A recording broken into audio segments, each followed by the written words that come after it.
stop tolerating foolishness, okay? Because as you tolerate the foolishness, then it's making you actually look foolish. For those of you who are new and y'all aren't familiar with my realness, hi, I'm a Sagittarius. All I know how to do is to keep it 100% real. If you have a hard time with that, then ma'am, you might want to clock out now, because then you're going to get your feelings hurt and you're going to be really extra sensitive, okay? Because I'm just going to tell it. I'm going to tell it.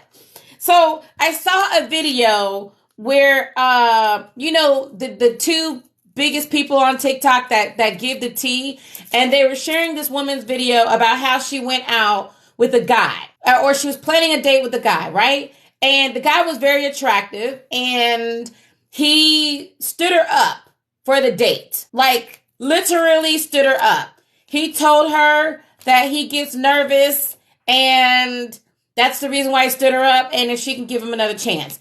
Keep in mind that she was the one that was calling him when he stood her up. She was reaching out to him. It wasn't enough for her that he stood her up once. It wasn't even enough that he gave her a cockamamie-lie story. That wasn't enough. She had to come back for seconds. So then they finally go on the date. They hit it off on the date. Immediately she goes back to his place, or he comes back to her place, and they do the wiggle waggle. Okay? They do the wiggle waggle for 5 hours. And then after 5 hours of wiggle waggling, he leaves, I guess while she's asleep, and then he doesn't come back. So what does she do? She calls him and calls him and calls him and calls him and calls him and calls him and calls him and texts him and calls him some more. And then she threatens him because he blocks her. He blocks her call. And then she threatens him that if he doesn't answer her calls, then she's going to do a video and post it on TikTok exposing him as a player. Now, I want y'all to stay with me, because I'm going somewhere with this. Okay? I want y'all to stay with me, because I'm going somewhere with this. Because there's so many red flags here. There's so many no man moments here. There's so many misturns here. So then she does the video where she's exposing him and telling the world about what he did to her. And then he ends up reaching out to her and telling her he went for Starbucks and he really wants to give it another chance. If she can delete the video, then he'll go on another date with her. And so somebody says she's cray-cray. So here's the thing, ladies.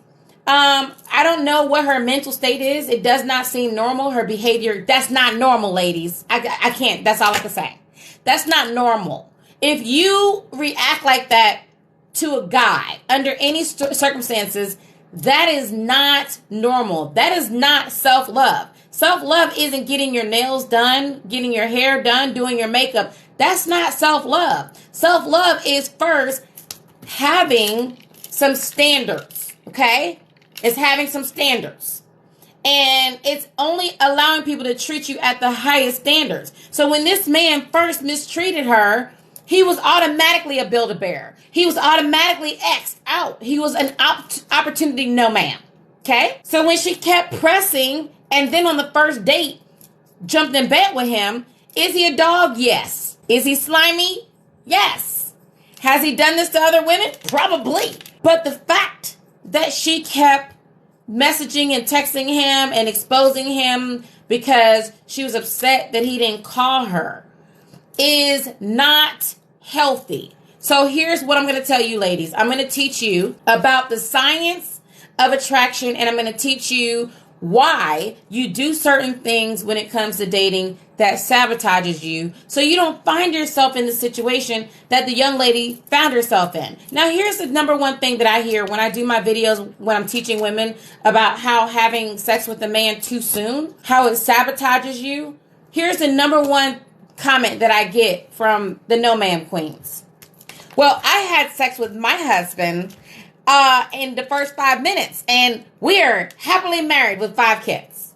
My best friend's cousin's niece jumped in bed with her husband in 2 days, and they've been married, and they're happy. And I get these comments over and over and over again all the daggone time. So I want you guys to understand something. And before I teach you this, I want to ask you, why do you think you should or should not wait before you have sex with somebody that you don't know? Why do you think, or are some of you guys thinking that it's okay, it doesn't matter when I have sex because he's going to come, go either way? Let me hear it from you. Let me see where you're at. Let me take your pulse. Ladies, you want to know why? Let me tell you why, okay? Let me tell you why.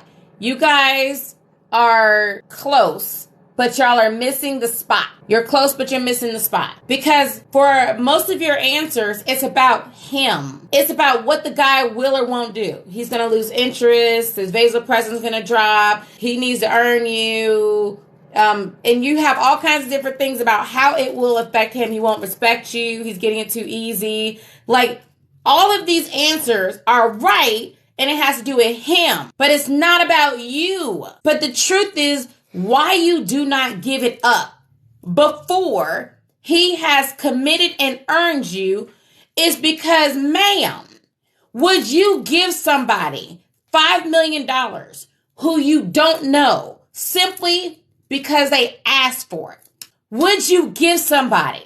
For those of you who are mothers, okay?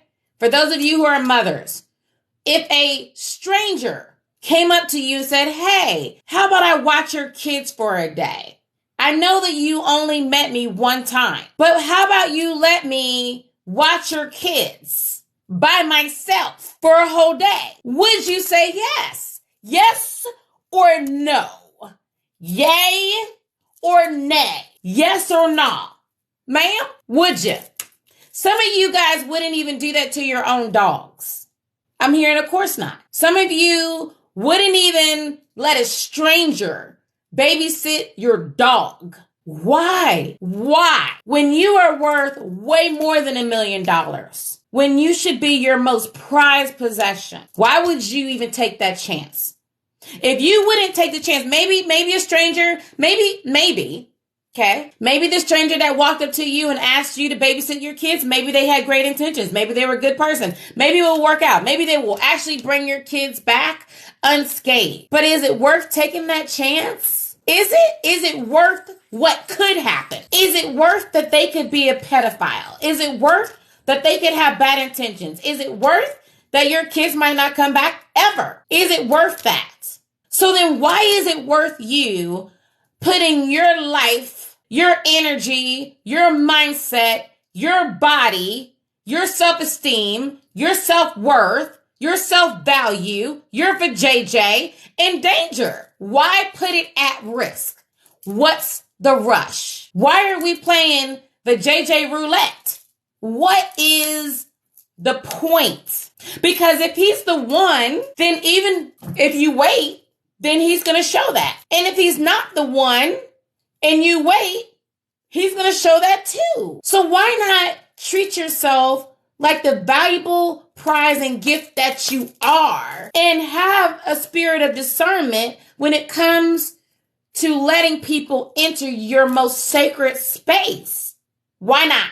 And I'm going to answer that for you. I'm going to tell you why you don't. I'm going to tell you what's happening here. Now, I want to have an honest grown woman conversation with you, okay? And this is a complete no judgment zone. How many of you guys had a one-night stand or hanky-pankied sooner than you really wanted to? You know you didn't really want to, but you did it anyways. And that part of your brain that was like, no, I shouldn't. But there was a part of your brain that still went and did it anyways. And then afterwards, you felt like crap. Say I. You met a guy, you had sex too soon, and you really wasn't even that attracted to him. But you were tired of not being connected to somebody, so then you did it anyway, thinking that you were going to feel something. Only afterwards, you ended up feeling more empty than you did before you had sex. Now, let me tell you why you did that. Because you have something that drives your behavior beyond your conscious mind.